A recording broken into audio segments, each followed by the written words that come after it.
पुणी रास्ता पालटिला मरण जंता अल्पके बर्तिले शह शह यात्री।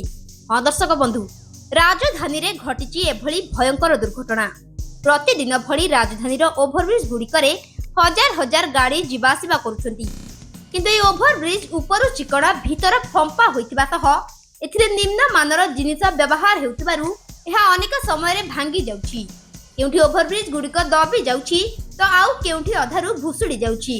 आउ एबे एहार आउ एक उदाहरण राजधानी भुवनेश्वर रे देखिबाकु मिलिछि। सोमवार समस्ते रथ यात्रा रे व्यस्त थिबा बेले ए खबर को केहि भी एते गुरुत्व देइ नथिले, किंतु आज एहाकु नै राजनीतिर माहौल सरगरम होइछि।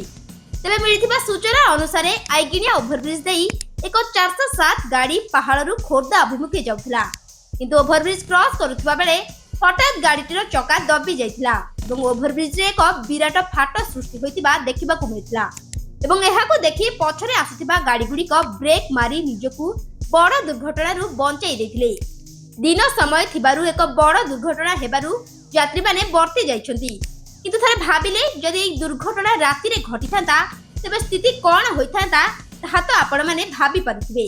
तेबे कोटी कोटी टंकारे विशाल विशाल ओभरब्रिज गुड़िक निर्माण करा जाउछि, किंतु एथिरे व्यवहृत सामग्री एते निम्नमानर किपरि हेउछि ताकु नै एबे विराट प्रश्नवाची सृष्टि होइछि। अन्यपटे ए घटना को नै विभिन्न महल रे तीव्र निंदा प्रकाश पाउथबा बेले देखा जाउ नुआ सरकार एथिपई केउ पदक्षेप नेउछंती ताहा देखिबार कथा। ब्यूरो रिपोर्ट, रियो न्यूज।